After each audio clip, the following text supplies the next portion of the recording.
The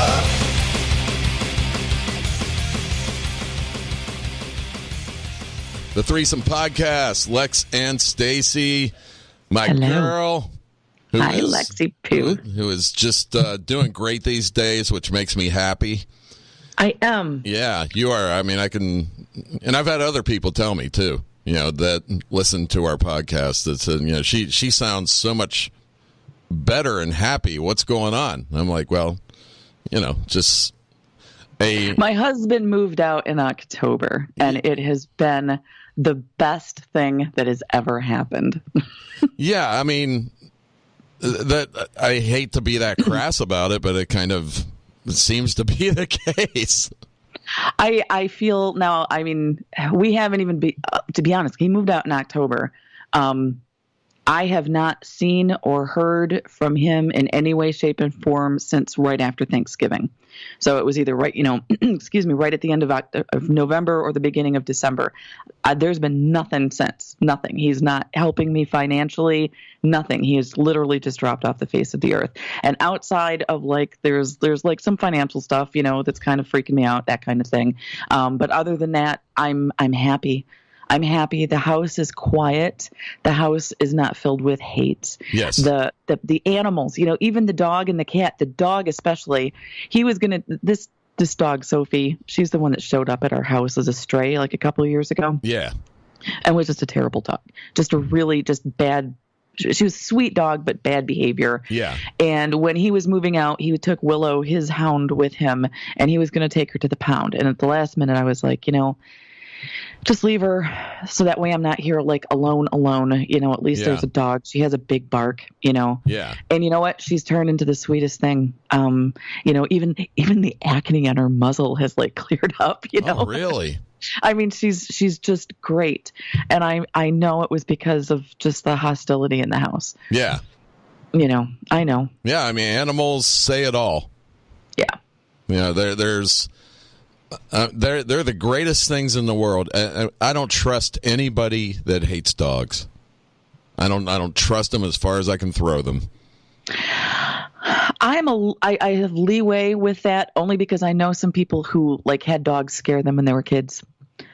So I will give them, that kind of thing. For me, it's one thing if you don't like cats. If you're not a cat person, great. But it's how you treat cats when you don't like them that says everything to me. Yeah. If you're shitty to a cat, then you're a shitty person. If you're shitty to any animal. If you're just indifferent to a cat, because, I get it. Yeah. That's cool. I can live with that it's indifference. But don't be shitty. They don't need you to be, right. overly loving. So it's easier with a cat. But, man, dogs are the greatest invention by God ever. They are just awesome. And I just don't trust anybody that doesn't like them. I'll just leave it at that. I'll put it this way. I've never met a person that can't be around dogs or hates dogs that I thought was a great person. Gotcha. Well, Sophie, it's kind of funny. She, because Willow was a hound, and she barked. She had the big bay, the boo. And, if someone pulled up or someone walked by on the road, they both would start barking. And with Willow not here to start that, Sophie doesn't say a word. I was telling you on the phone, I sat and watched in the window the UPS guy pull up in the big van, so it's all rattly and making noise and stuff, like the cargo van type thing. He pulls up, opens the door, he's just making all this noise, comes walking up to the house in his uniform. She's sitting there in the window just wagging her tail. She never said a word. He even did the kind of obligatory knock on the door and then walked away, kind of thing. And nothing. She will not say a word now. Now, if it's dinner time, she'll talk to me, her little woo-woos and all that stuff. Oh, yeah. But she's not a barker anymore. She's just this great little dog. I'm so happy for her. She makes me happy. Well, I'll keep talking. She also has started doing this thing where she gets under the covers with me, when we're sleeping. She'll lay there with her nose just partly under. I know it's been a long time. I'm looking forward to getting back on that saddle. You got your eye on anybody? No. No? No, I haven't given it a thought, but I hadn't even thought about it. And then it was like literally just kind of recently, I was like, I can do that now, and it's totally legal. Legal. So fucking stupid. It is, but you know what I mean. Yeah. So it's always legal. It's just sex. Yes. But, well, I mean, I shouldn't even say that because with the movement, the Me Too movement. You're not mocking it, are you, Lex? With some people, I do. In what way? Well, I think some people have positioned it to take advantage of something that really wasn't traumatic to them. And then I think... I understand what you're saying. Let me address that because I've thought about this long and hard. I think what's happening with that, and I can't speak for everyone else. I can just speak like with me. I know through the course of my life, the things that have happened to me. And as a, middle-aged woman now, I can look back and go, okay, these were bad things. These were more irritations. Yeah. Okay. But the irritations technically should not have happened also. Yeah. But they were nothing more than irritations. Yeah. And then you move over to the stuff that's like, okay, that really should not have happened. And I think what people are what's happening is that women and some men who have been, abused and harassed as well, like Terry Crews, they're starting to look at the irritations and saying, this is not right as well. And I think it's that little gray area, the little irritations area that is splitting people. Because, a lot of people are like, it wasn't a big deal. It was an ass pat, like to quote Matt Damon. And there it is right there. Inappropriate as it may be, it's not the line that Harvey Weinstein crossed. It's not the line that Kevin Spacey crossed. It's, right. Al Franken is not Harvey Weinstein, for doing a little picture, with Leanne Tweeden. And while I totally get, she didn't care for it, and I admire the way she handled it because she said it happened. She said, whatever Al does from here, he apologizes. She accepts it, and right. and throws in there that Al's not a bad guy. He just fucked up. He took something a little too far. He creepily did something in my sleep, to get a laugh, but it didn't work out too well. Right. He didn't say, I'm going to be a senator and you'll never fucking work again unless you suck my dick, you piece of shit. It was right. There's a big difference. Right. There's a big difference, in those people. I'm sorry. But I think the pushback from the guys now, because of course it's the men, that you see like on Twitter and stuff who are bitching about everything because they don't like this. And it's that gray area again, not the Harvey stuff, not the I had a knife to you or you left bruises on your body or, made you do something because of your career kind of thing. But, the boob grab, the ass pat, those kinds of things technically they're still not appropriate, people. Yeah. Just because it's not a big deal does not mean that it's still appropriate. I'm sorry. But that's what we're fighting about. Here's what makes me crazy. 4 times in my career as a superior to an employee, I had to say no to an advancement. Where I just didn't say no. Yeah. No. I had to say no. They were like trying to get something out of me, like a promotion or something to their advantage or even just. And I wasn't talking about Lex. I wasn't. Yeah. I'm just. No, listen, I fucked the hell out of Stacey, and I said, if you don't let me, you'll never be on Lex and Terry ever again. And that's how I got on the show. That's the it. end. That's it. And you have to sleep with Scott and Terry too.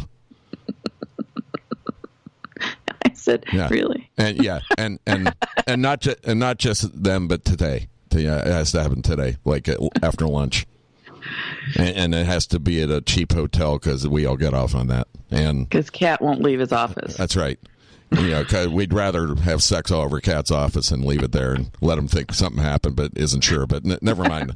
We digress. The Monday morning musty smell in his office. No, but I had women, like invite me over for dinners, and that worked for me and all that stuff, and that knew I was in a relationship, and it's like I just heard my dad in my head and my sister, who is a corporate badass who's had to deal with shit like that, and she's I just remember her face like, don't be one of those guys, please.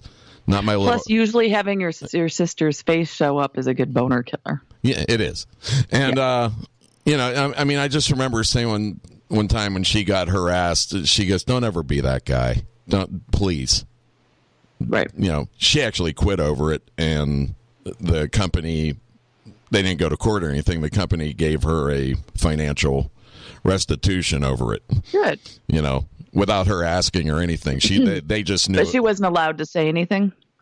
Was it hush money? They asked her not to say anything, but she goes, "I'm not going to say anything. I appreciate you compensating me, but even if you got rid of him, this place would never be the same for me." So that's just the way I look at it. I appreciate you doing something about him.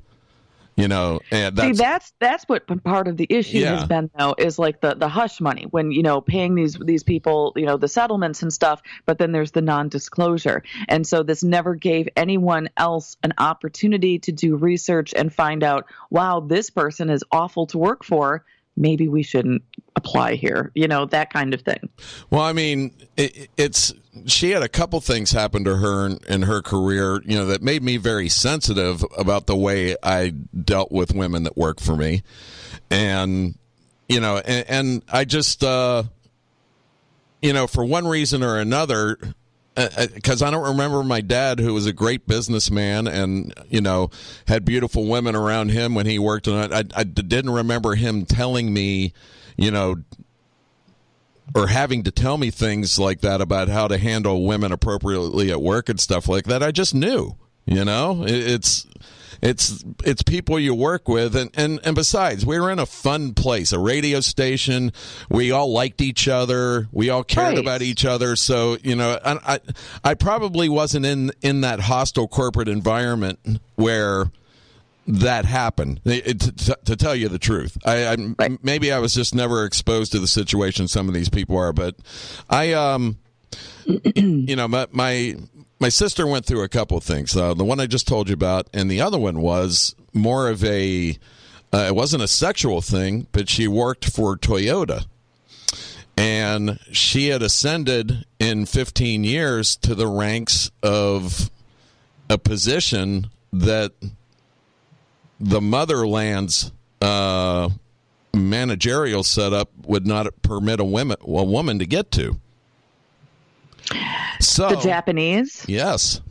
Oh. So one of the big honchos of the company, I don't remember the story, maybe even the biggest one, flies into Los Angeles and says, just lays it out to her and says, "We've had 9 women like you in the United States ascend to where you are, and I've had to have a talk with 7 of them, and my predecessor handled the first 2, but here's how it's gone. Half of them have taken us to court, and this is the average amount of money we settled out for, understanding how things work in the United States. The others, 2 of the others, have stayed with the company and have continued to get additional compensation and additional responsibilities, just not the title, but are very important in our structure. and you know who those women are because you work for a couple of them. Right. And then there's two that have just took a financial settlement based on what we put in front of them with legal numbers and such, and said, this is the amount of money this all settled out for, and we're willing to give it to you if you're going to walk away instead of stay. And I thought to myself, as chauvinistic as that is, it's brilliant. Why is it brilliant? Because, it's just honest.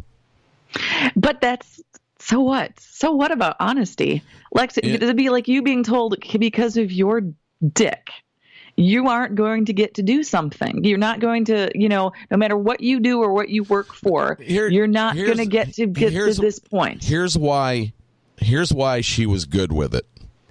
Because he made it very clear to her that this change was on the horizon in his mind since he was a young man, and he told her, if this was my company, I would just promote the best of the best.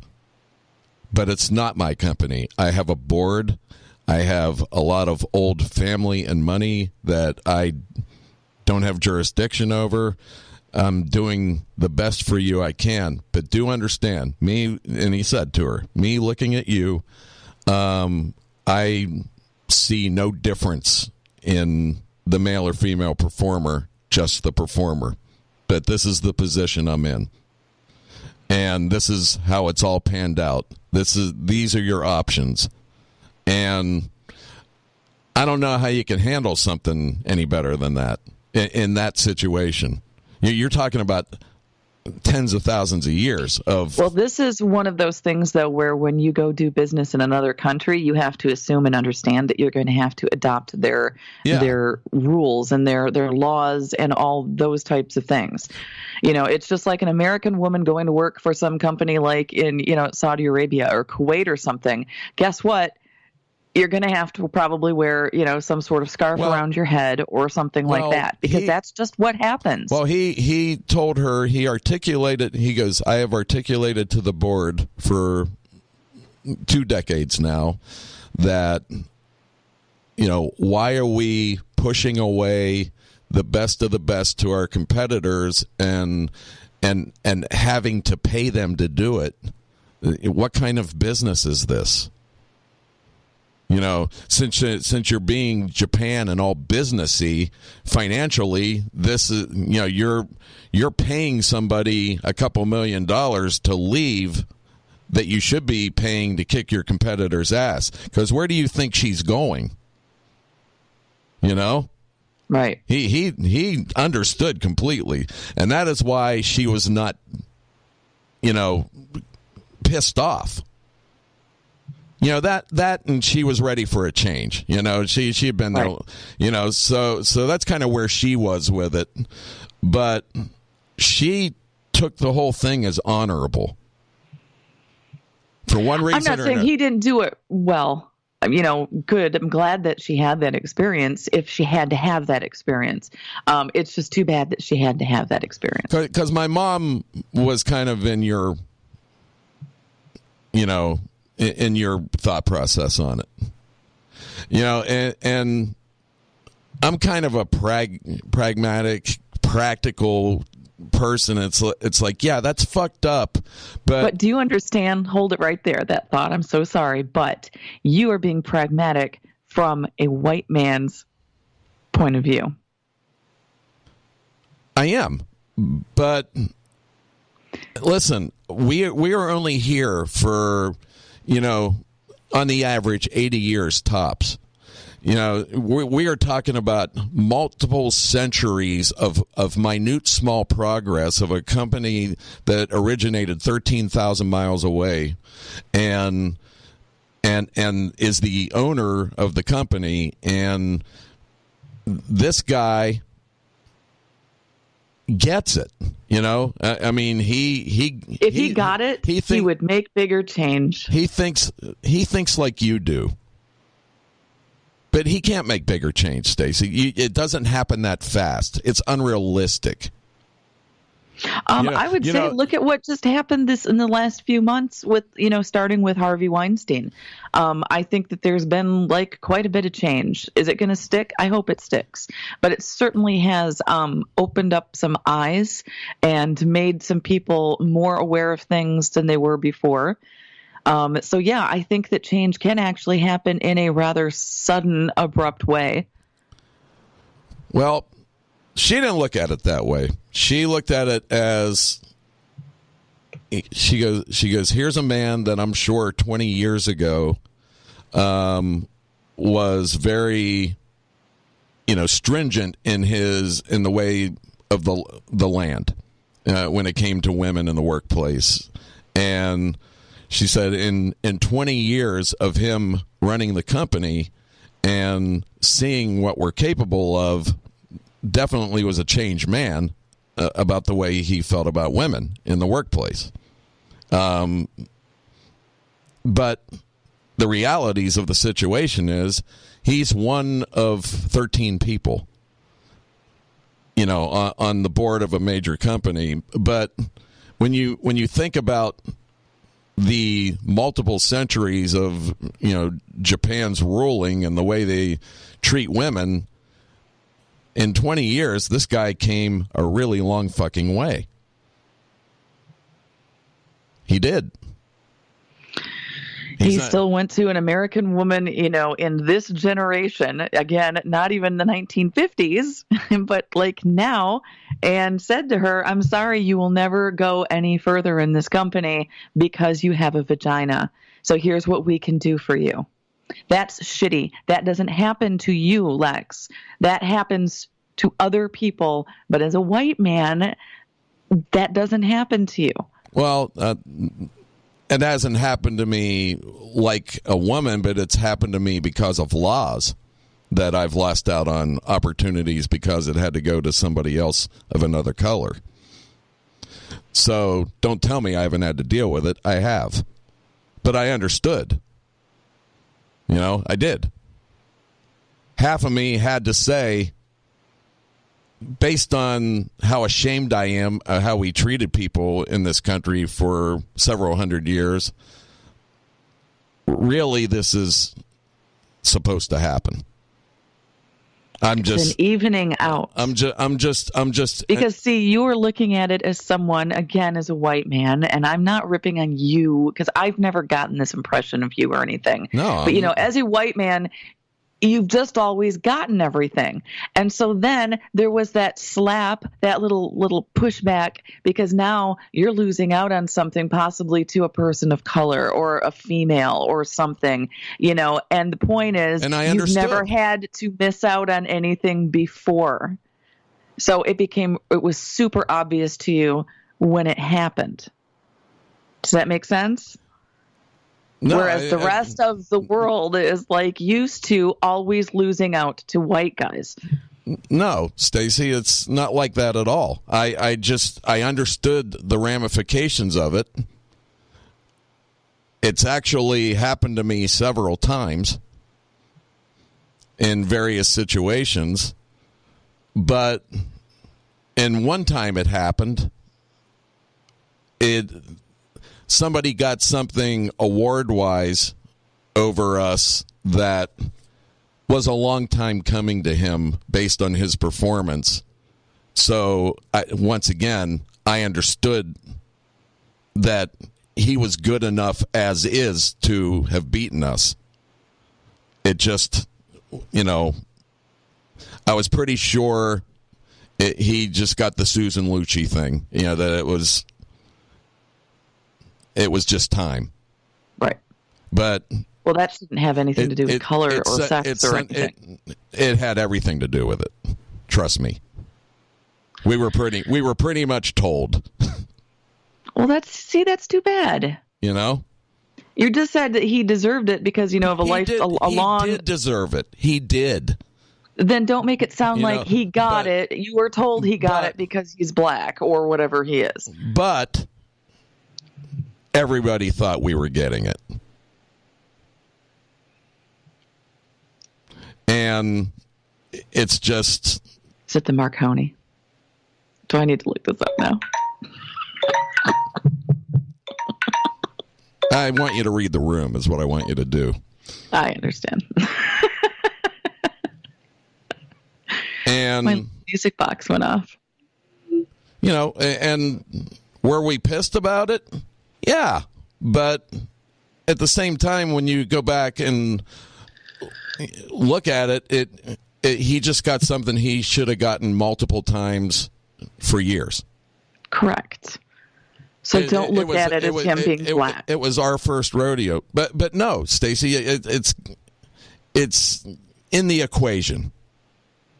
The way it was presented to us, the way it was vocalized to us, we didn't make it up. It was in the equation. Well, that's too bad. And that just completely diminishes his achievements. No, it doesn't, because he should have won multiple times. Correct.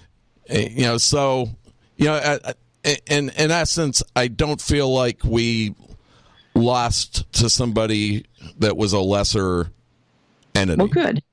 That is a good thing then. But at the same time, in that particular calendar year, our achievements far outweighed everybody else's. In all kinds of categories. Gotcha.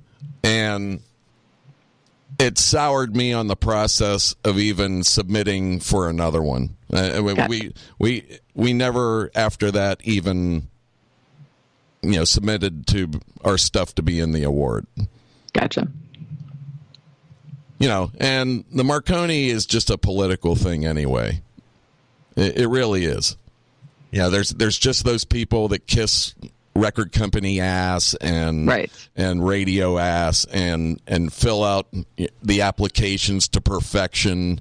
And there's a certain breed, I guess. There is a certain breed that knows how to politicize themselves to get in those situations. And as you know, we don't like to work that hard on those kind of things.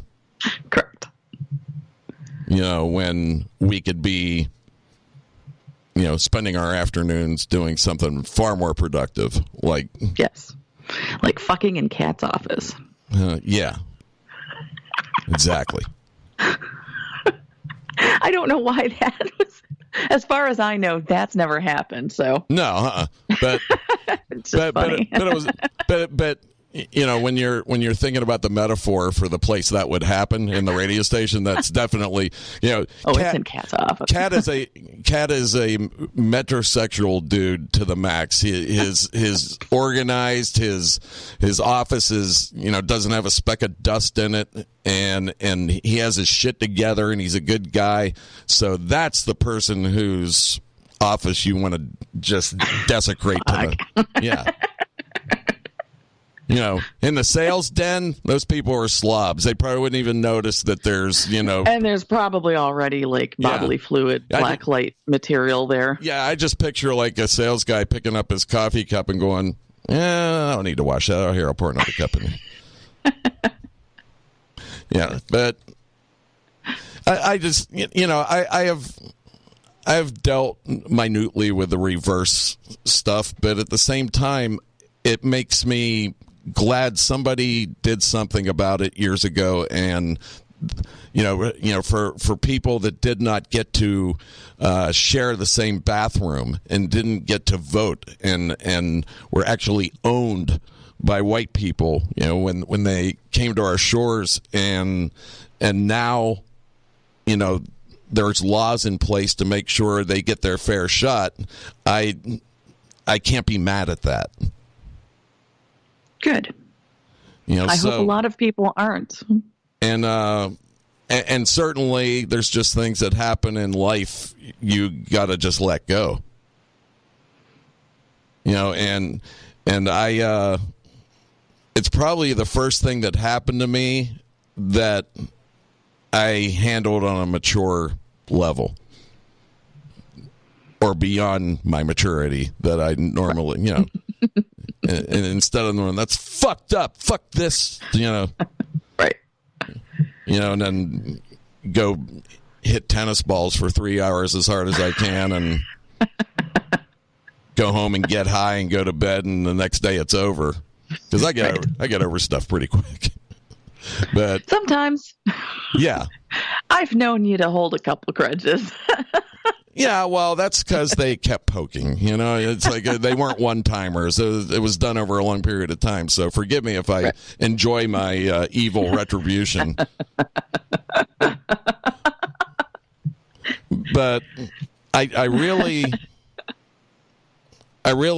think a lot of progress has been made, in racial areas. But at the same time, there's always that force behind trying to stop it and remind us that it's still there.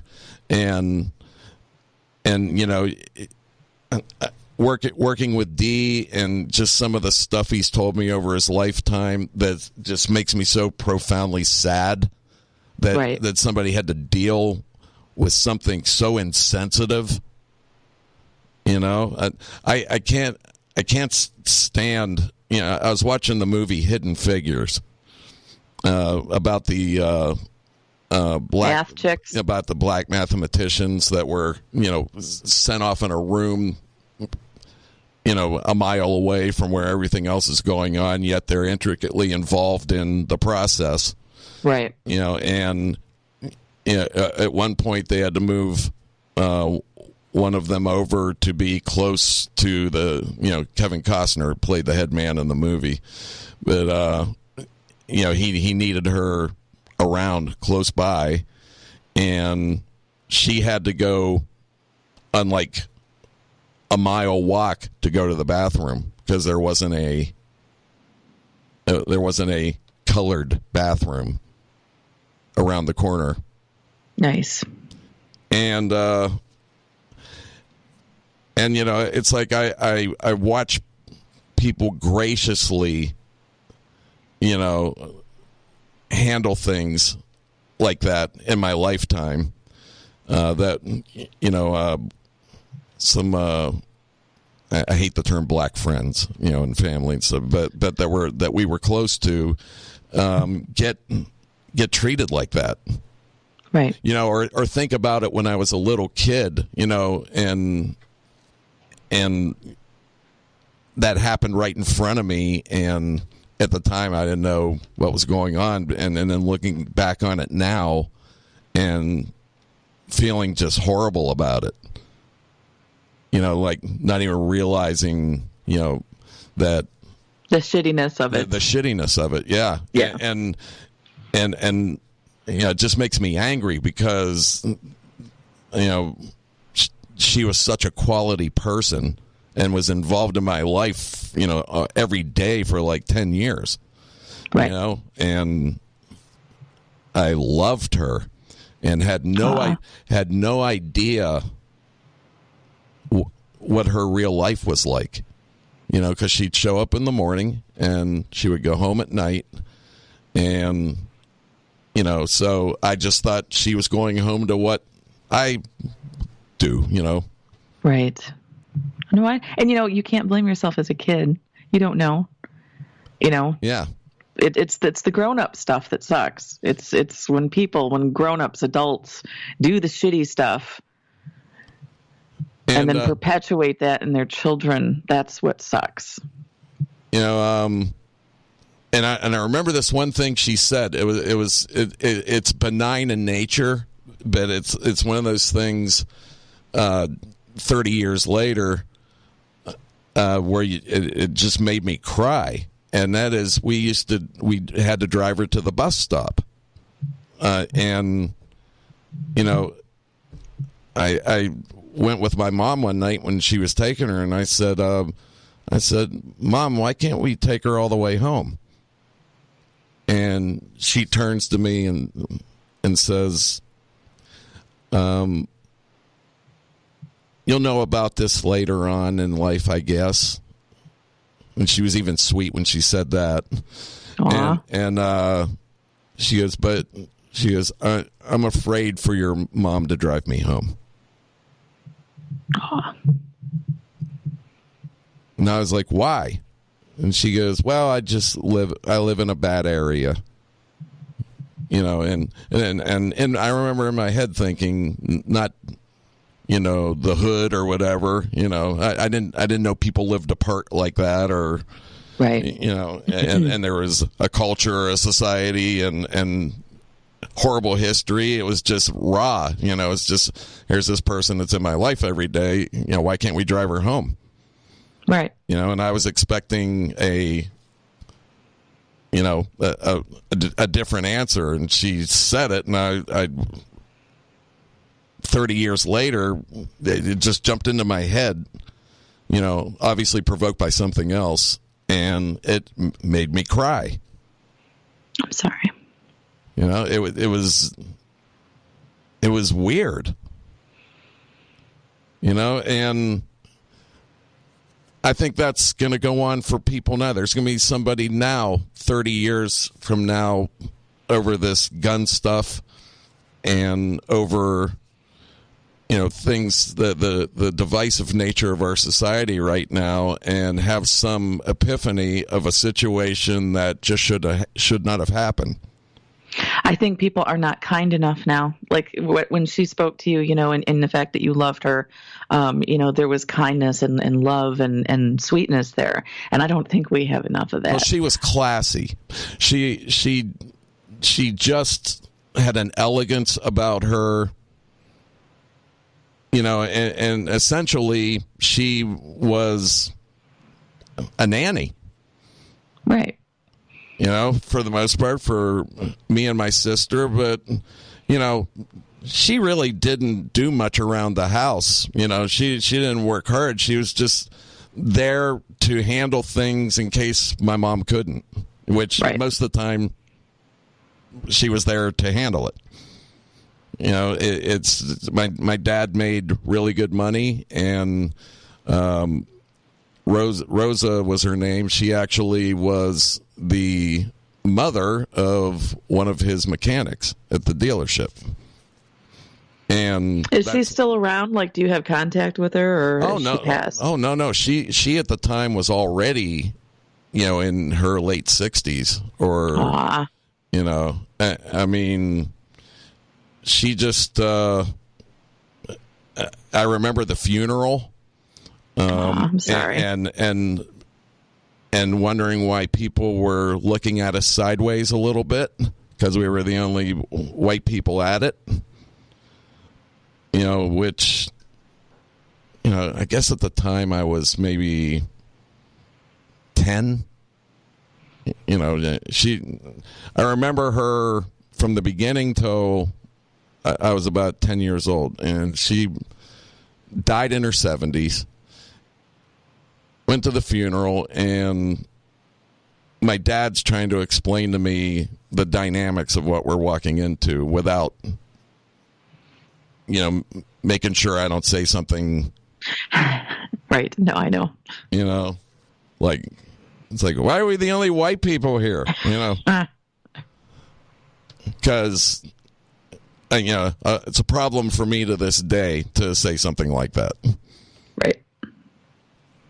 And afterwards, it was over, you know, of course, her family, her friends, you know, everybody put on their best behavior and were so gracious and thanked us for coming, and you know, thanked my mom and dad for, you know, basically being very good to her. Right. You know, but I didn't know that. I didn't know at the time that meant thanks for not being horrible to her. Isn't that awful? Yeah. You know, it makes you feel like such a colossal douchebag, and none of it's your fault.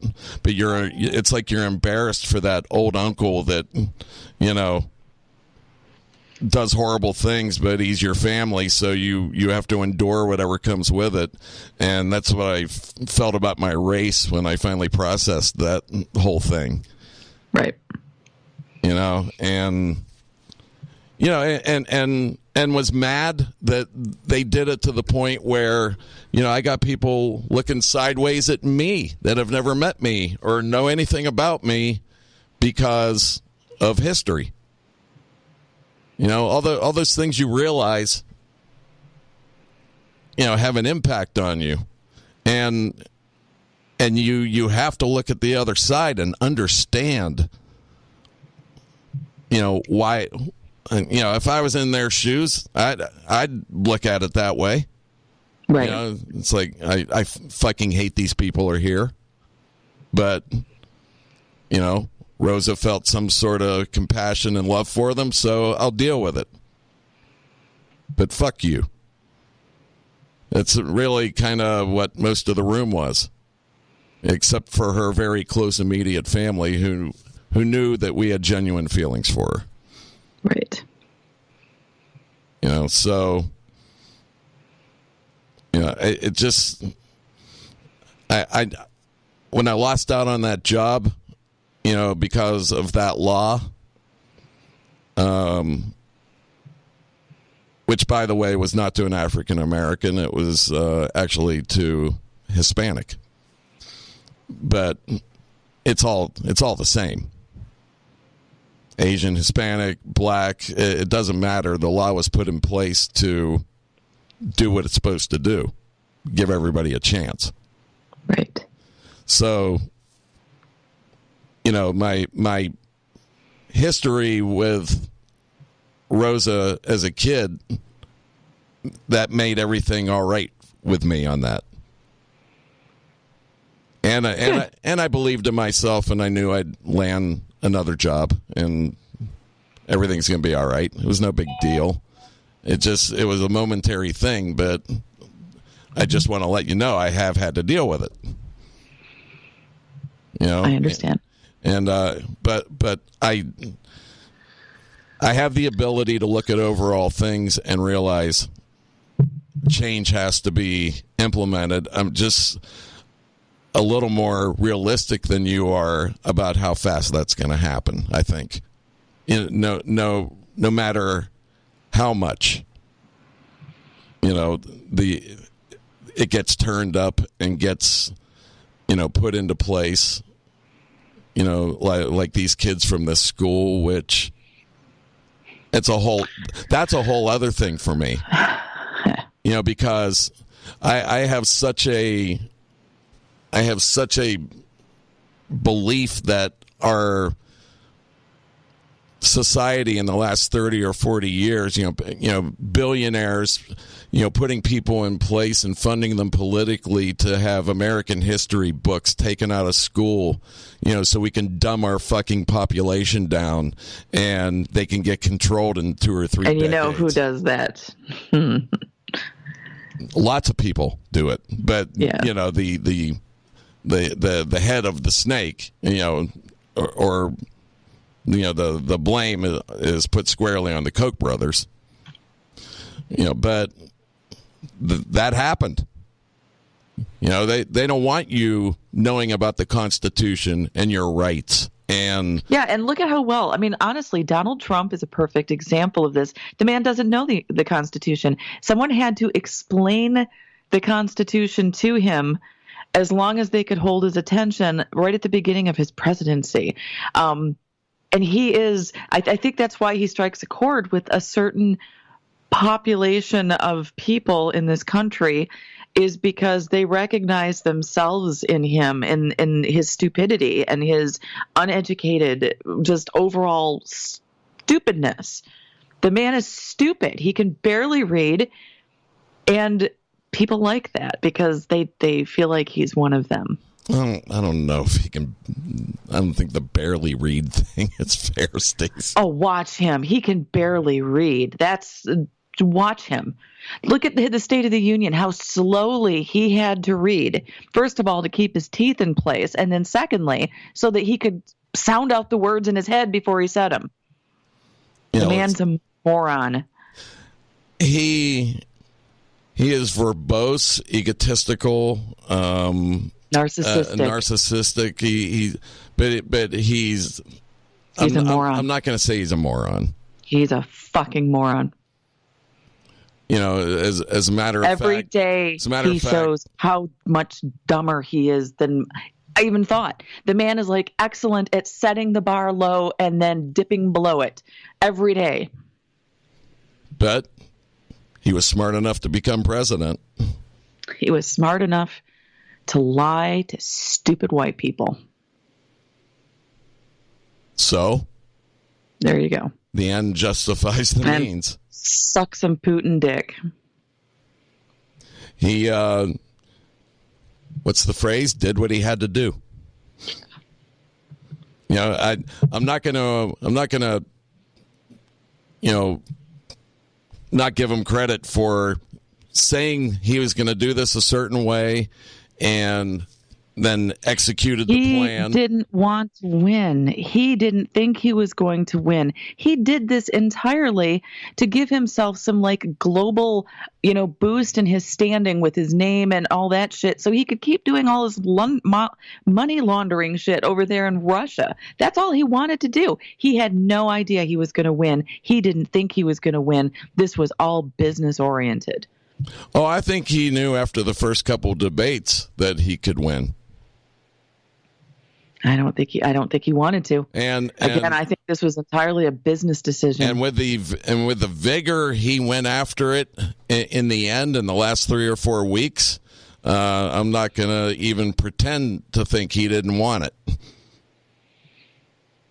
Otherwise you don't do the bait and switch thing with the FBI, where you bring them in, with 7 days before the election and have them do a 180 on something that was in Hillary's favor, right, for 3 months before.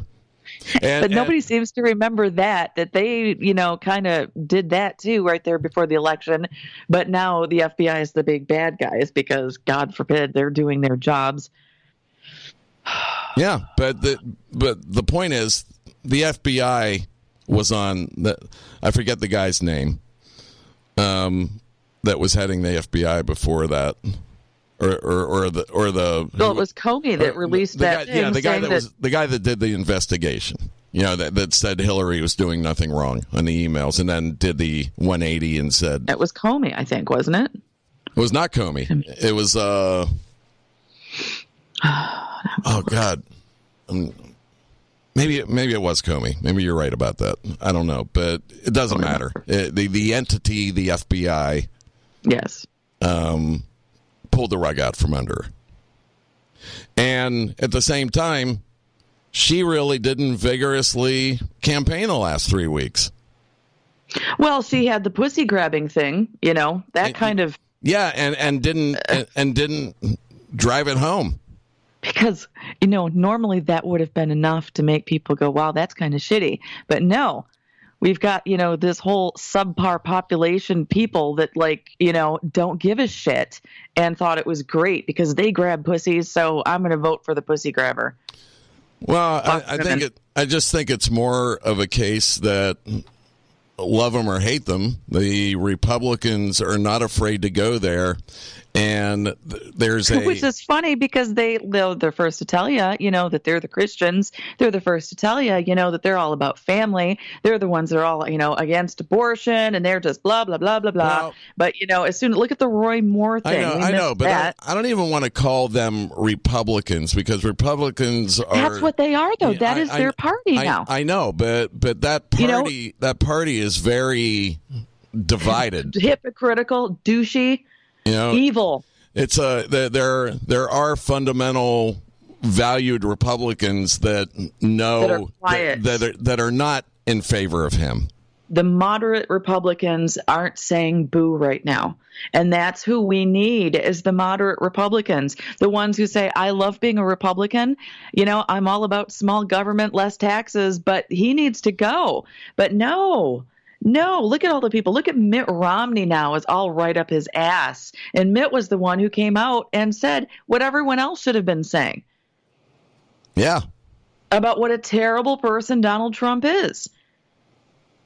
But he had nothing to lose at that point. Well, I mean, Mitch McConnell, he's spineless. He can't stand them. But he's still right there licking his balls. Yeah, I mean, it's the weirdest dynamic I've ever seen. You know, they all sit there when they show the videos of him in his like meetings, and he's sitting there at his table with his arms crossed, and he's the long table with all the guys, all the white men sitting around him, and they're all just staring at him. And I watch those people. I don't listen to what he says. I watch those people because you can just see their faces where they're like, you know, I worked hard to get where I'm at, for at least some of them, most of them, you know. And I have to sit here now with this asshole and listen to him say shit he doesn't even know what he's saying. And I have to smile and then lick his boots. Yeah. And it's funny. Look at, you know, it amuses me to some extent that these people have to be put in that position because they've sold their souls for this. It's fucked up. It's a really bad situation. It is. And it's very scary. Do you know who Omarosa is? Yes, I saw the 19-minute interview with Stephen Colbert, and Stephen's holding his disdain of her, you know, the whole time, because she's being all coy and laughing at the crowd and like playing up to the crowd and stuff. And he's just staring at her blankly. Because I think he was biting his tongue, you know, just he didn't want to go off on her. She, on Big Brother, pretty much threw Donald Trump under the bus to where the other contestants in the room were like, I don't think I want to be associated with how much stuff she's throwing out right here. But one of the people asked her, you know, because she was in the White House working and stuff, you know, whatever minuscule her duties were. And she said, I think we're in big trouble. And she said on Colbert, she said that was taken out of context. And that was in reference to the whole DACA thing, not in general, which I think is just bullshit that they even put that out there like that. No, this is what she said. The interview's on. It was because she was on Colbert this past week. It's on YouTube. Before you say that, I'm just saying it wasn't about what she said. It was about the look on her face and her body language, where for the first time I believed her when she said something. Right. You know, I saw that clip. And the fact that she about-faced and, you know, she kind of like knew she fucked up. And that you know, crossing Donald Trump, the guy that pretty much gave her everything she has based on The Apprentice and bringing her back on that a couple times. And he's fired her 4 times. Yeah. You know, so based on all that, you know, she I think wished she could have gone back and edited that. But well, she is, as I said, she said it was taken out of context, and that quote, because that was chilling. I've seen it. Yeah. You know, was that it was about DACA, not overall. Yeah, but I watched the whole show, and you know, some of the people in the House wanted, you know, more info about that. You know, they kind of she kind of aroused their interest, you know, to like, well, yeah, hey, I have an amazing opportunity, since we have no TV, no phones, no nothing, to extract a lot of information out of her about what it's like in there.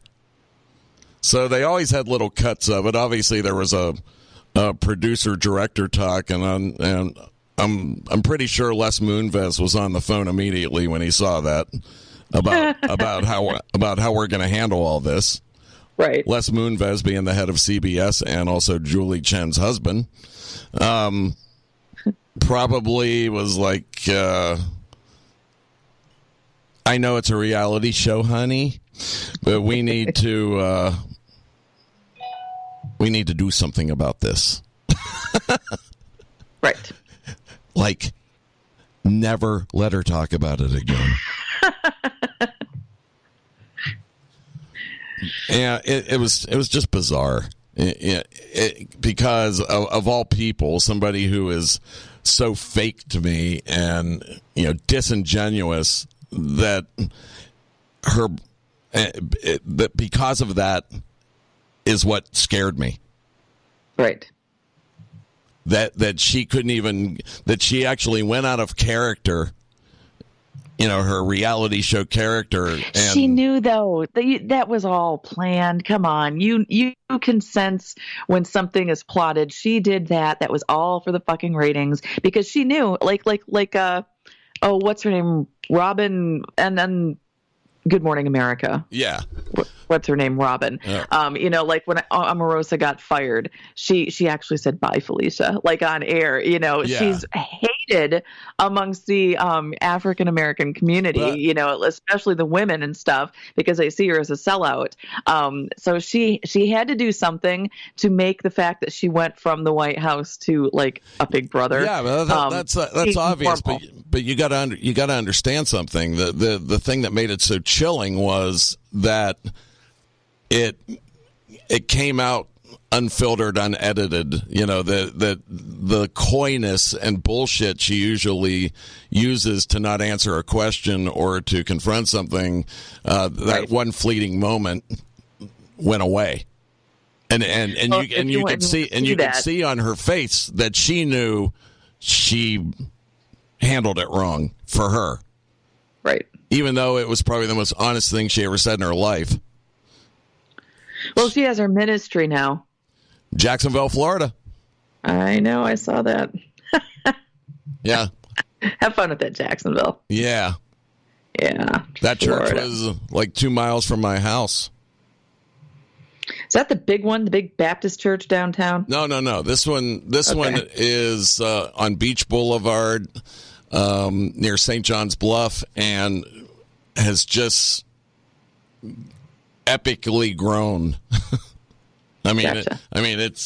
It's as at this point it's probably as big or bigger than the one downtown. Gotcha.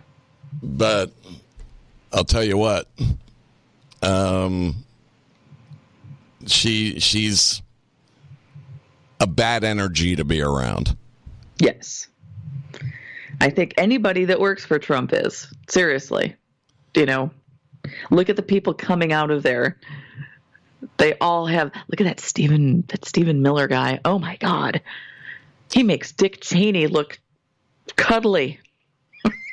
Yeah, let's just face it. I'm a moderate Republican, and as a guy that has assessed that whole situation over the last 30 years, and I really thought Dick Cheney was a dangerous man.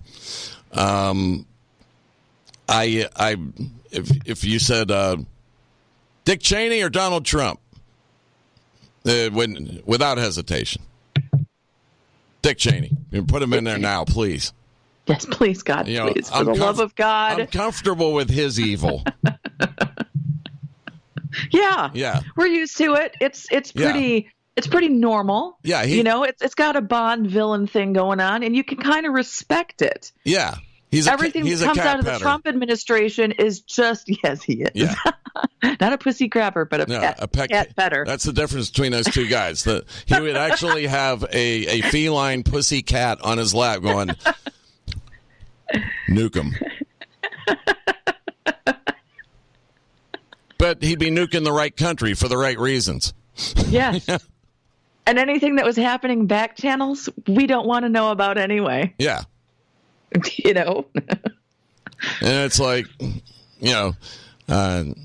Dick, your daughter's going to show up at this, appearance, and it's like, kill her.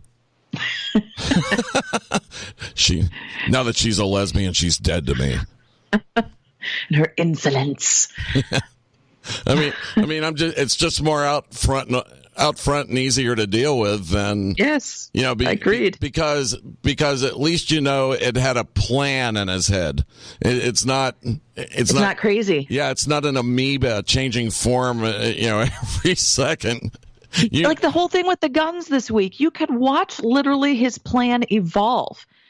With the arming teachers and stuff. If you look at what he was saying about it on Monday versus what he was saying about it, today, basically, it is almost a completely different thing. It evolves throughout the week as he reads, Twitter, as he listens to Fox News, and as he talks to, his really important friends at Mar-a-Lago, and he makes these decisions, and it's just, oh my God. I will find huge, huge satisfaction, though, if it is Donald Trump that these people voted for that takes away their guns. That might make his presidency worth it to me. Well, every president does something horrible and huge. It's the way it's been my entire life. That every presidency has produced something that really is worthwhile, and there's also the scandal, the fuck up, the horrible decision, what have you. They all do it. It's all the same. Right. You're remembered for... Except it's happening every day with Trump now. You're remembered for your two things, your worst day and your best day. And that's it. Yes. That's what your legacy pretty much becomes. Unless you're just an extraordinary... rock star like a Kennedy, or an Obama, somebody who just totally gets it as far as connecting with the people and stuff like that. But at the same time, Reagan, had that capability. Yep. There's just those. Some of these guys are just media rock stars and can read the room and just know what to do at the right place in the right time. And then you're Nixon. Yeah. Who once again, was somebody I was comfortable with until right. Because I never felt the country was in danger under President Nixon. As a matter of fact, I never felt the country was in danger until a year ago. Right. Agreed. Where I actually think I could go out on the road one day and there's a guy in a Russian uniform pointing a gun at me. It's yeah. No, I understand. As preposterous as that sounds, and there is some tongue in cheek with that. At the same time, I wouldn't be blown away, so to speak. I mean, I might end up blown away, but physically, yes. But in my mind, I would go, yeah, we all saw this coming. Hello. Have you not been paying attention to what you voted for? I talked to someone this week, having kind of trying to keep it light because it's a friend, but they full on admitted they voted for Trump because they voted party. And I'm like, look what you did. Look what you did, because you couldn't see the bigger picture. Look what you did. And he admits that he's not overly happy with the Donald. It's like you're the one who did it. This is on you. Well, I like the people who say, I hated Hillary, and I'm not a big fan of Donald Trump. I don't think so I just didn't vote. I went, you not voting is voting for him. And right now, seriously, anybody who has young, kids that are of voting age now and stuff, get everyone registered now so you don't have to worry about any kind of weird rush in November. Get it done now. Get everyone registered to vote that so that this can happen. Vote for whoever you want. I'm not going to sit here and tell you, but you've got to vote this November. You have to. And the failure of women to see the bigger picture for themselves in this situation by putting a female in the presidency was astounding to me. I mean, Susan. But you know what? Look at the women. There is an unprecedented number of women running for office this coming November. I think there's 79 females running for governor. I don't care, Stacey. I don't care, and I'll tell you why. Because the game changer would have been Hillary in the Oval Office. That is the culmination of 100 years of hard work by women to get towards an equal playing field, and there's no more equal playing field than the most powerful position on earth.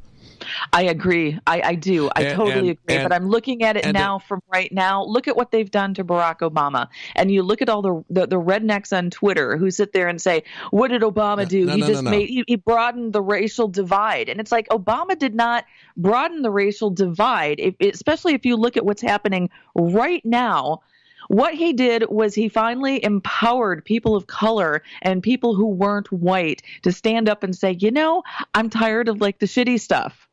That's what happened. Well, and don't want to use this word, so forgive me, but all the white folks saw was like all of a sudden people were becoming uppity, and therefore this is all Obama's fault because now look, the people who didn't used to say anything are saying stuff now because there was that enabling, that empowering. Now I'm not going to let you make this a black-white thing. This is about women, and you fucked up.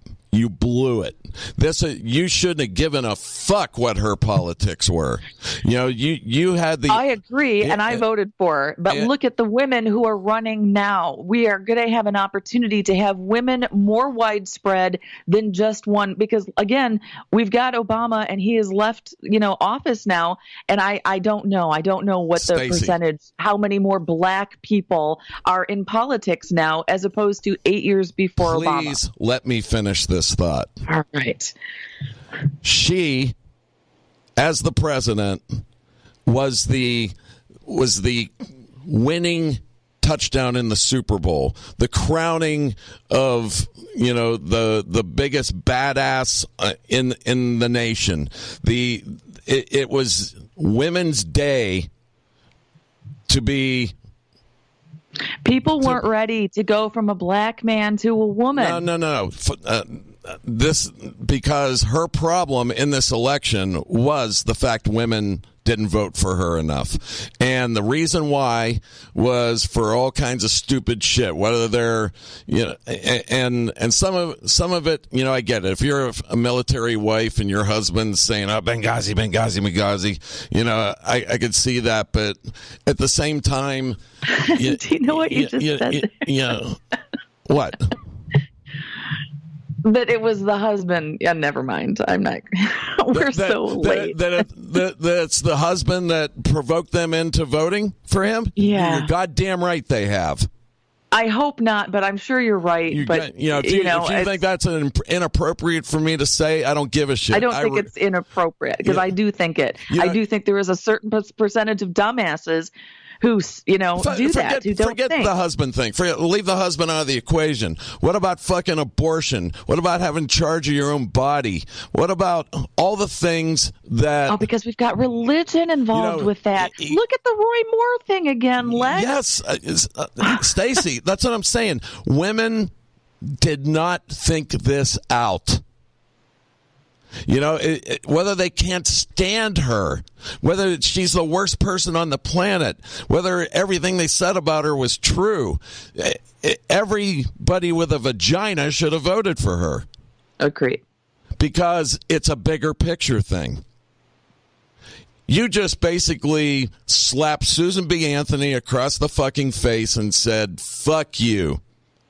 Fuck you and your women's rights stuff 100 years ago. And even dreaming that this could happen. She made it happen. She started 100 years worth of women getting to that spot, to the big boy table. And we lost to Donald Trump. And you have nobody to blame but yourselves. Because that wasn't about politics. That was about putting you in a position in the future to be part of the rationalized decisions and decision making that's going to move this country forward. But I think it's going to happen now, because that's my rebuttal to everything you just said is, look at, again, there's 79 women running for governor of various states. There are so many women running for things. Yes, that's not the presidency right now, but we are going to hopefully have so many more women in politics and in smaller positions of power, from the local up to the state, up through federal. This is a great thing. So if possibly there's anything that can come from Hillary losing, is that maybe perhaps this is it, that there are going to be more women involved, more women making decisions. I can hear the verbose nature of the whitey Republican Party already. I can hear the ads in my head. They couldn't even put their own kind in the presidency. Do you want that kind of person making decisions for you? Do you think could that fly? Could that even see? I can't even know now after Donald Trump, that could totally fly. Totally. Jesus Christ. Totally could fly. You didn't even believe in yourself enough to put your own kind in office. What makes you think it's going to get better now? Vote for Dick Ronson. He's a guy, and he knows what he is and what he wants. And isn't that what you want in office? You're goddamn right it is. Do your job. Yeah. Hashtag change Make sucks. me a sandwich. Yeah. Hashtag oh cold my God, beer, that's cold beer now. I'm really waiting for that to be like a Republican hashtag to make my sandwich or get me a beer. I was so angry. I was so angry for them. I was like, yeah. I've had conversations with women, who are like military wives and all that, and who believe that she fucked up the Benghazi thing and they just can't do it, and her husband's inappropriate and sleeps with people, and there's those kind of people out there. Guess what? Your husband is too. But yeah, exactly. But at the same time, you have a brain. You have to look beyond the immediate spectrum and realize her in office, she's so politicized and so politically, her DNA is basically that of somebody that's not going to take the country into the dump. Right. She's that quarterback that they say manages games. That's what she would have been for her term or terms. And we basically would have had status quo of what Obama had, is what I think we would have had with her. But at that point, you can now say that women are on, or at least capable of being on, the equal playing field that men are. There is a situation you can point at that says anything's possible, and it's going in the right direction. I couldn't believe that every woman in the country didn't vote for her, especially knowing her competition and that he just pussy grabbed 7 days ago. He shouldn't have won. He's an embarrassment. He is a terrible human being. And if you voted party, you deserve to have your guns taken away if that's what he ends up doing. Because if you listen to him this week, he wants the ability to be able to take your guns. If someone can say, hey, police, that guy's a little crazy, they can come. This is what Donald Trump wants, is for him to come take your guns before due process. And he specifically said that, before due process. Mm-hmm. He wants your guns taken. So have fun with that, people. You voted him. Yeah, in. And as somebody that's not a big gun advocate, but understands there's some sort of reasonable solution here so people can protect themselves in their homes and stuff like that. To me, it's just a very simple thing of you don't need an assault rifle, sir. No. You work at a beer distributorship. What do you need that for? You're a plumber. What do you need an A51 and an M16 for? With that you've had altered as an automatic weapon. You You don't need that. I love the people on Twitter who were talking about, you can't take our bump stocks away. And it's like, okay, first of all, not a gun. So guess what? There's no protections in the Constitution of it. So kiss my lily white ass. Have fun with that. Your bump stocks gone, fuckers. Yeah, I mean, I do believe that I think of guns like most reasonable people do. And that is they're a necessity of life based on just, I mean, I was thinking about this too. If you have it for protection, just on good versus evil alone, knowing that evil will go get guns, that some people feel it a need to protect their home and protect themselves in certain situations. What I don't believe in is you don't need a tank and a bazooka and a howitzer and all those nice little toys that people buy on the black market. You don't need that.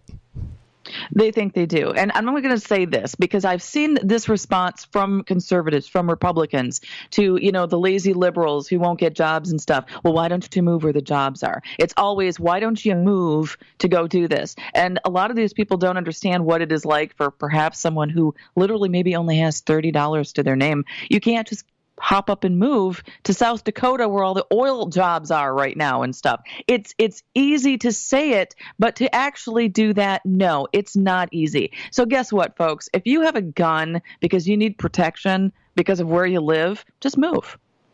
Your people say it's easy to do, so just go move someplace where you don't need a fucking gun. How is that? There, said it. Yeah. Using their argument right back at them. If you have, fucking move because it's easy. And if you have no money, where do you think you're going to afford to move to? Another place where you need protection. You're going to move to just another bad neighborhood because you don't make enough money to do otherwise. So there you go. Yeah, such hypocrisy. I think most people sit where we do, Stacey. As far as there's nobody's asking for guns to go away. What we're asking except for, Donald Trump. What we are asking for is a reasonable solution to people, both sides having what they want. Yes.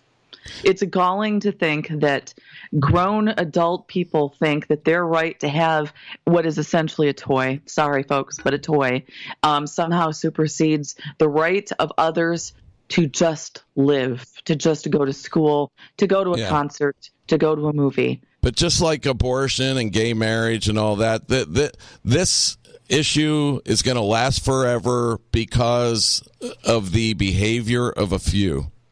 90% of the country would be okay with somebody owning a handgun and a hunting rifle and so on and so forth. There's that absolutely. There's that 10% in there that doesn't want them at all. That are so have their heads so far up their fucking ass to think that I will say that I am not there, but with the Florida school shooting. And today, as of today, 2 people, up to parents, were killed by a student at Central Michigan University. And the gunman, as of last time I looked at the news story, was still on the loose. But the NRA people who are sending death threats to these kids because these kids are daring to say something because it's the first time. I mean, look at Columbine has been approximately 20 years ago. Yes. And none of the kids have ever said anything like, hey, stop shooting us. And now they finally are. And look at this. And judging by the pushback from the NRA and such, I have a feeling they've been ready for this because, they've got all their talking points and they're out there to discredit, children who just went through something that so many people haven't gone through. I hope I never go through that. I hope no one that I know and that I love ever have to go through that. Yes. It's terrible, and so, the fact that you even remotely give these kids shit is like saying to a soldier who saw, action that, was there in the heat of things. that they have no idea what they're talking about, and you're not allowed to say anything just because you saw, battle and you saw warfare. You don't get to say anything because you don't know. That's what they're saying to these kids in essence, I am blown away by this for two reasons. Like I talked about in a prior podcast of the dumbing down of America, and of course the economy definitely affecting the quality of our teachers and education in general. Right. The fact that these kids decided to make this mean something and have gone about it in such a intelligent way.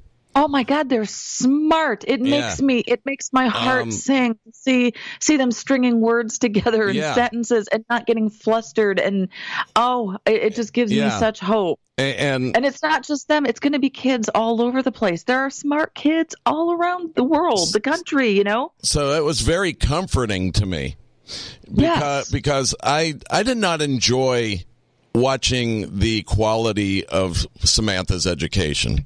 Even though it's supposed to be one of the better school districts in Texas, the fact that she didn't open an American history book until her junior year of high school blew my fucking mind.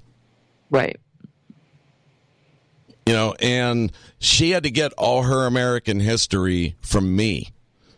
I had to actually explain to her. It's like, why they're not teaching you this, right? Because they don't want you to know. They don't want you to know. Otherwise, your education's pretty quality in all other areas of the building. But don't you find it strange, Samantha, that the history of your country, they don't want you to know? And you know what else? And I'm gonna try to tread lightly because I do know what I'm about to say. But the thing with Texas being such a huge state, it's the big one. So because of what happens within Texas, like from an education standpoint within the schools and stuff, what is decided to put in textbooks in Texas ends up being what ends up in a lot of the rest of the schools around the country, right, only because of the size of Texas. So, and I recognize that Texans are very proud of their states, and congratulations. I love my Michigan. So it's good to be proud of where you're from. Sure. But I need to let people know that the rest of the country is not as enamored with Texas as what Texans are. And that is something that the rest of the country, for instance, Michigan, having pretty good school systems, if you step outside of Detroit, which is not Detroit's fault, Michigan has, pretty good schools. And with me knowing so many school teachers and stuff. Well, yeah. Sorry. I know it's just so overwhelming. The shittiness of life right now. Mm-hmm. But all of this stuff, whatever Texas decides about education, ends up in the rest of the country, and we don't like it because you Texans are kind of fucked up with what you want to teach. So sorry. Yeah, it's not shitty from the standpoint of the awareness it's creating and the anger and it's really the thing that makes me the happiest is I think we're going to get some good bands out of this. But Greta Van Fleet. Yeah, I mean, I think we're going to get some very angry music coming our way pretty soon. I hope so. And I do. And I heard a great interview with Jack White, by the way, where he was talking about that. He's like, yeah, something's definitely happening. So, good. He's a good Detroit boy too. Oh God, he's amazing. He's just cool as shit, and to watch him play guitar with the exact thing that's in his mind when he plays it, I mean, he doesn't care. He is an art in the moment guy. Right. That's why, some of his songs, the hardest button to button and shit like that. And then people are like, what the fuck? It's like, who gives a shit? It's a great fucking song. It's his song. It's something in his mind. Who cares? It rocks. Right. The guy's amazing. I these kids have made me feel good about society again. Just leave them alone. People let them do their thing. It made me realize the drain is not circling. That there's somebody paying attention that's young and vibrant and can induce change, and it had such a calming effect on me. Well, let's see if they induce change. Right now, it's the excitement of seeing them do this. I hope that they can continue. I hope that they can swell. I hope that the kids inside the country, like not just Florida, but like the rest of the country, Oklahoma kids follow can the money, Stacey. Yes. Follow the money, and you'll see what effect they're having. And when you see Dick's Sporting Goods, Walmart, places like that, good for them. Yeah, it's they realize that they have to look like they're doing something about it, even if they don't want to do something about it. That's how change, at least today. This isn't the '60s, but the dollar speaks. It talks. It's all that matters. Yeah.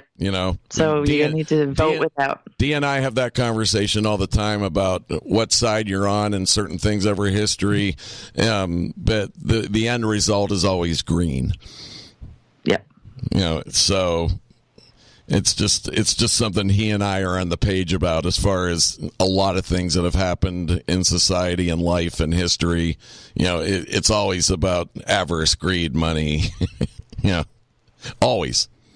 The NRA doesn't care about protecting your home. They care about selling a lot of guns. I know. And if Trump had his way, before he takes your guns away, with, arming all the teachers, that's 700,000 teachers that would need guns. So there you go. You have your answer right there as to why the NRA wants teachers armed. Yeah. 700,000 new jobs, 700, new guns. So it's just fuck. Fuck. I think we need to bring this to a close, Stacey. We may even have to split this one up a little bit. I was going to say, this is at least an hour. We might have even gone longer. Yeah, but that's okay. I think this particular subject has so many roads you can go down as far as the implications that I think we did it responsibly, and we will just go ahead and stop it in a place where we can do a part 1, part 2, and all that stuff. So rock on. I enjoyed it very much, but we must bring it to an end. My nipples were hard the whole time, Lex. I wasn't sure what mine were, but I'm glad yours were. Good. And may they stay that way. I'll work on it. And get some exercise and make sure they're not, while they're, perky and erect, that they're not dragging on the floor. Tripping over them. That's right. That you don't look like the granny and Playboy, that they used to always, which always was my favorite cartoon. Did she have good calves? You never saw her calves. She just had these horrible water balloon looking granny tits, drawn by some asshole cartoon guy. And with some amazing fucking joke under it. Right. Because after you've looked at your Playboy when you're a little kid and you've already taken care of business, then you got to read it. I mean, come on. You're a trooper. Yeah, I mean, it's like I didn't fail to educate myself. Well, as a matter of fact, that whole thing was about myself. So it was awesome. All right, we're going to wrap this up. Bye.